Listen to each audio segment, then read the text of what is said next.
Assalamualaikum warahmatullahi wabarakatuh. Bismillahirrahmanirrahim. Alhamdulillah.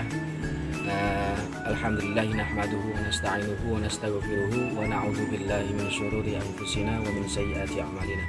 May yahdihillahu fala mudhillalah wa may yudlil fala hadiyalah. Yang saya hormati Ibu Anita selaku dosen pengampu pada mata kuliah pengolahan kelas. Dan kali ini saya akan memperkenalkan diri saya terlebih dahulu. Saya Mahrus Ali dari Fakultas FAI Prodi Pendidikan Bahasa Arab semester 3. Pada kesempatan kali ini saya akan mempresentasikan sebuah materi untuk memenuhi tugas mata kuliah pengolahan kelas yang berjudul pendekatan proses kelompok. Yang pertama saya akan menjelaskan sebuah definisi pendekatan proses kelompok. Di sini pendekatan proses kelompok, grup atau bisa diistilahkan grup process approach adalah usaha guru mengelompokkan anak didik ke dalam kelompok dengan berbagai pertimbangan individual, mengutamakan pengaturan dan mengoptimalkan interaksi antara peserta didik dalam suatu kegiatan kelompok untuk mencapai tujuan pembelajaran, sehingga terciptanya suasana kelas yang bergairah. Nah, jadi untuk pendekatan pengolahan kelas ini ada beberapa metode. Salah satunya adalah proses kelompok, dan proses kelompok ini disebut juga dengan pendekatan sosio-psikologis, yang mana dalam metode ini kita mengoptimalkan interaksi antara individu satu dengan individu yang lain untuk mencapai tujuan pembelajaran secara efektif dan efisien.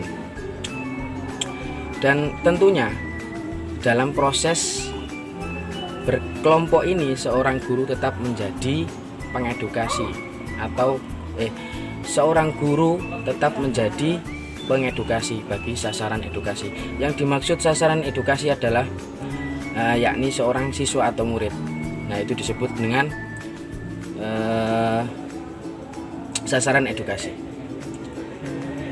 Dan di dalam pendekatan kelompok ini, proses kelompok ini, seseorang pengedukasi atau seorang guru dituntut untuk memberikan motivasi yang bersifat mendorong.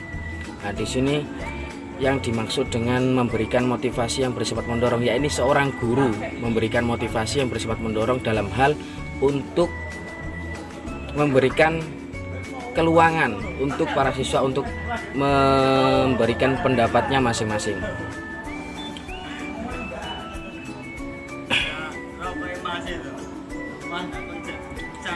Jadi proses kelompok ini dianggap tepat untuk mengatasi permasalahan-permasalahan yang ada di kelas, karena seorang siswa dituntut untuk belajar bersama, aktif dengan kelompok-kelompok yang lain, dan juga seorang siswa atau sasaran edukasi juga dituntut untuk bekerja sama, berinteraksi antar individu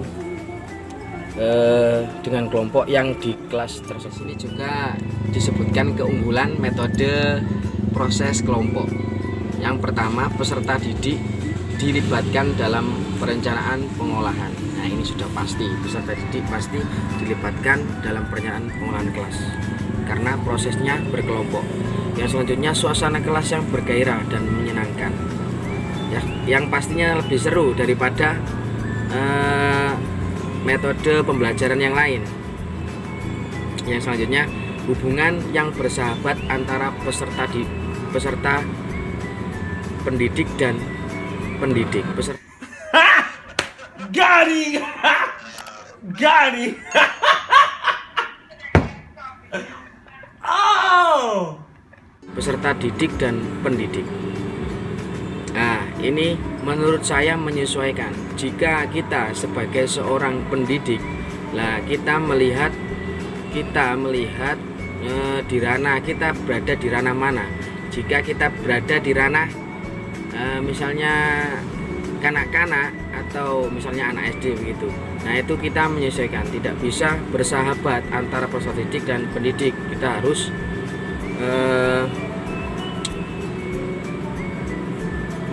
agak tegas lah ketika berada di ranah kanak-kanak. Tetapi jika kita di ranah remaja, misalnya di ranah anak SMA, lah itu kita otomatis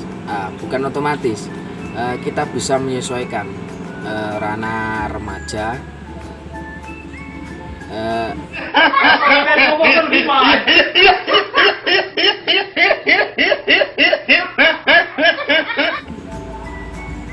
intinya kita bisa bersahabat jika yang sasaran edukasinya itu